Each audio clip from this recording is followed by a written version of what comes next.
തേന്മാവിൻ കൊമ്പത്ത് കൊതിച്ചതും വിധിച്ചതും June 29 മുതൽ എല്ലാ ദിവസവും രാത്രി 9 മണിക്ക്.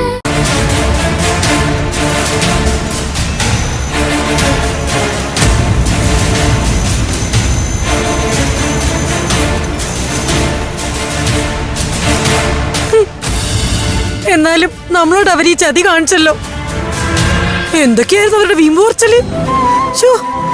ആ സ്വർണ്ണപ്പണയക്കാരന്റെ മുമ്പിൽ നാണം കെട്ട് തൊലി ഉരിഞ്ഞു പോയി.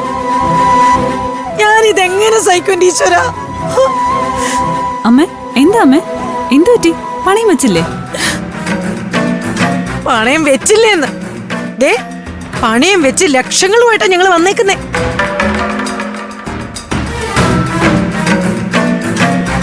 ഈ ലോകത്ത് മുക്കുമണ്ടം പണയം വെച്ച ആരാടി കാശ് തരുന്നേ?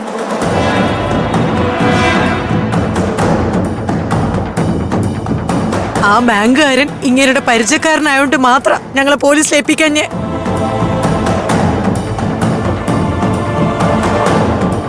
അല്ലെങ്കിൽ ഇന്നത്തെ അത്താഴം ജയിലിലാവുമായിരുന്നു. അച്ഛാ, മുക്കമുണ്ടോ? അപ്പൊ ഇതൊന്നും ഒറിജിനൽ സ്വർണ്ണം അല്ലേ? ആ തറവാട്ടമ്മ നമ്മളെ കബളിപ്പിക്കായിരുന്നു അച്ഛാ. എനിക്കൊന്നും അറിയില്ല മോളെ. അതുകൊണ്ടാവും കല്യാണത്തിന് മാത്രമേ ആഭരണങ്ങൾ എടുക്കാവൂന്ന് അവര് പറഞ്ഞത്.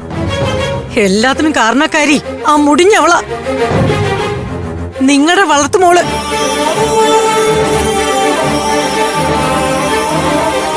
അവളെ എന്നെടുത്ത് വളർത്തി അന്ന് നിങ്ങൾ ഈ സ്വന്തം കുടുംബവും കുട്ടികളെയും മറന്നു.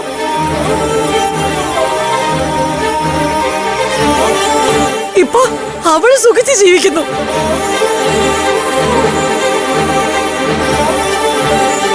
ഞാനും എന്റെ മക്കളും പെരുവഴിയിലാവാൻ പോകുന്നു. എല്ലാത്തിനും കാരണക്കാരൻ നിങ്ങളാ. നിങ്ങൾ ഒറ്റ ഒരാളാ.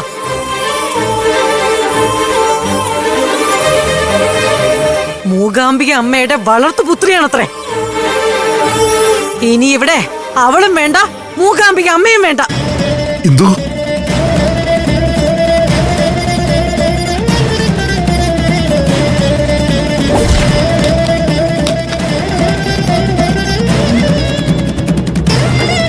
ഇന്ദുമതി, നീ എന്ത് ഭ്രാന്തായി കാണിക്കുന്ന?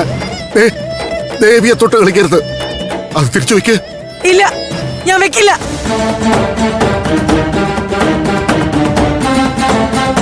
ഇനി ഈ വീട്ടിൽ ദേവൂട്ടിയുടെയും അവളുടെ പ്രിയപ്പെട്ട മൂകാംബിക അമ്മയുടെയും പേര് പോലും ഉച്ചരിച്ചു പോരുത്. ഇന്ദു, എല്ലാത്തിനും കാരണം നിങ്ങളാ.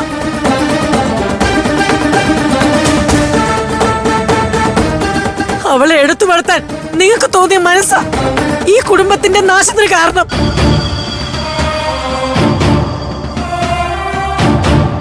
എനിക്ക് നിങ്ങളെ കാണണ്ട. പോയിറങ്ങി.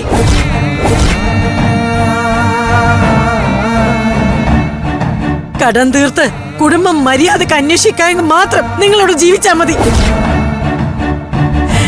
ഇല്ലെങ്കിൽ ഇറങ്ങിപ്പോയിക്കോ. അമ്മേ, അമ്മ ഇത് എന്ത് ഭാവിച്ചാ? അമ്മ ഒന്ന് അടങ്ങ്.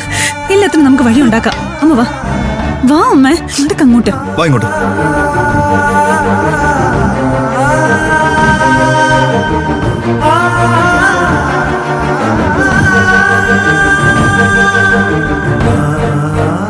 അവളെ എടുത്തു വളർത്താൻ നിങ്ങൾക്ക് തോന്നിയ മനസ്സാ ഈ കുടുംബത്തിന്റെ നാശത്തിന് കാരണം. എനിക്ക് നിങ്ങളെ കാണണ്ട. പോയിറങ്ങി. കടം തീർത്ത് കുടുംബം മര്യാദക്ക് അന്വേഷിക്കാമെങ്കിൽ മാത്രം നിങ്ങളോട് ജീവിച്ചാൽ മതി. ഇല്ലെങ്കിൽ ഇറങ്ങിപ്പോയിക്കോ.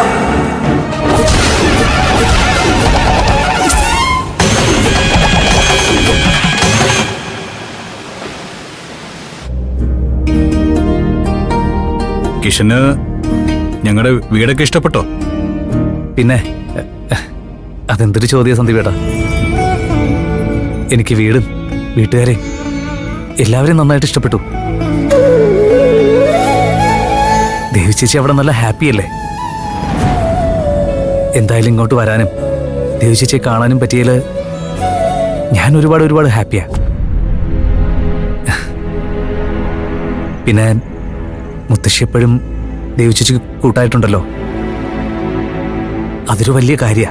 കിഷൻ എന്നെ സന്തോഷിപ്പിക്കാൻ വേണ്ടിയിട്ടാണ് ഇങ്ങനെയൊക്കെ പറയുന്നതെന്ന് എനിക്കറിയാം. അവിടെ നടന്നതൊക്കെ മുത്തശ്ശനോട് ഡീറ്റെയിൽ ആയിട്ട് പറഞ്ഞു. ഞാൻ പറഞ്ഞല്ലോ കിഷൻ, ഞാനും ദേവൂട്ടി ഒന്നിച്ചത് അമ്മയ്ക്ക് ഇപ്പോഴും അംഗീകരിക്കാനായിട്ടില്ല. അതിൻ്റെ ഒരു അസ്വാരസ്യം അവിടെ ഉണ്ട്. ദേവചേച്ചിയെ വ്രതത്തിന്റെ പേരില് ഔട്ട് ഹൗസിൽ താമസിപ്പിക്കുന്നത് അത്രയ്ക്കങ്ങ് ശരിയായിട്ട് എനിക്ക് തോന്നുന്നില്ല. വ്രതം എടുക്കണമെങ്കിൽ എടുത്തോട്ടെ, പക്ഷേ ഒരാളെ ഇങ്ങനെ മാറ്റി നിർത്തണോ? ഞാൻ ഇതൊക്കെ അമ്മയോട് വാദിച്ചു നോക്കിയതാ കിഷ. പക്ഷെ അമ്മ ഇപ്പോഴും അമ്മയുടെ വാശി ഉപേക്ഷിക്കാൻ തയ്യാറില്ല. സന്ദീപേട്ടന്റെ അമ്മയുടെ വാശിയുടെ കാര്യം അന്ന് മോതിരം തിരിച്ചു ചോദിക്കാൻ ചെന്നപ്പോ എനിക്ക് ബോധ്യപ്പെട്ടതാ. പക്ഷെ പിന്നീടത് ആ അമ്മയ്ക്ക് തന്നെ തിരിച്ച് ദേവചേച്ചിനെ ഏൽപ്പിക്കേണ്ടി വന്നില്ലേ? അതുപോലെയാവും ഇതും. ഇപ്പൊ ഇങ്ങനെ അകറ്റി നിർത്തുന്നെങ്കിലും ദേവചേച്ചി എപ്പോഴെങ്കിലും സന്ദീപേട്ടന്റെ അമ്മയ്ക്ക് അംഗീകരിക്കേണ്ടി വരും. കിഷ, ആ ഒരു വിശ്വാസമല്ല ഞാനും. കിഷൻ എനിക്കൊരു ഉപകാരം ചെയ്യണം. ദൈവൂട്ടിയുടെ ഇവിടുത്തെ അവസ്ഥ ഒരിക്കലും വിദ്യാമ്മയോ ദൈവൂട്ടി അച്ഛനെയോ അറിയിക്കാൻ ഇടവരരുത്. അറിഞ്ഞാൽ അവർക്ക് സങ്കടാവും. അതുകൊണ്ടാ ഇതൊന്നും അവിടെ പറയരുതെന്ന് പറഞ്ഞത്. ഇല്ല സന്ദീപേട്ട, ഞാൻ ഒരിക്കലും അവരോട് ഇവിടുത്തെ അവസ്ഥ പറയില്ല. ദേവശേഷിയും എന്നോട് അങ്ങനെ തന്നെ പറഞ്ഞിട്ടുണ്ട്. സാരമില്ല, സന്ദീപേട്ടൻ പറഞ്ഞ പോലെ ഇതൊക്കെ മാറും. മാറണമല്ലോ. എന്തായാലും മുത്തശ്ശിയും അംബികാമ്മയൊക്കെ ദേവശേഷിക്ക് കൂട്ടായിട്ടുണ്ടല്ലോ. ആ ഒരു സമാധാനത്തിലാ ഞാൻ തിരിച്ചു പോകുന്നത്. മുത്തശ്ശി അമ്പയമ്മയും മാത്രമല്ല കിഷൻ, ഞാനും അവൾക്ക് കൂട്ടായിട്ടുണ്ടാവും ഏത് പ്രതിസന്ധിയിലും. അതുകൊണ്ട് ദൈവൂട്ടിക്ക് ഒരു കുഴപ്പവും സംഭവിക്കില്ല. മതി സന്ദീപേട്ട, ആരൊക്കെ എതിർത്താലും ദേവചേച്ചിയെ ആത്മാർത്ഥമായിട്ട് സ്നേഹിക്കാനും സംരക്ഷിക്കാനും സന്ദീപേട്ടനുണ്ടല്ലോ. അതിനപ്പുറം എന്താ വേണ്ടേ? എനിക്കറിയാം, എന്തൊക്കെ വന്നാലും സന്ദീപേട്ടൻ ദേവചേച്ചിയെ കൈവിടില്ലാന്ന്. ആ പ്രതീക്ഷയിലും വിശ്വാസത്തിലാ ഞാൻ തിരിച്ചു പോകുന്നേ. അമ്മ ദേവൂട്ടിയെ മരുമകളായിട്ട് അംഗീകരിക്കുന്ന ദിവസം ഞങ്ങൾ ഒരിക്കൽ കൂടി മൂവാമ്പയിലേക്ക് വരുന്നുണ്ട്. അമ്മയെ തൊഴാനും നിങ്ങളെയൊക്കെ കണ്ട് സന്തോഷം പങ്കിടാനും.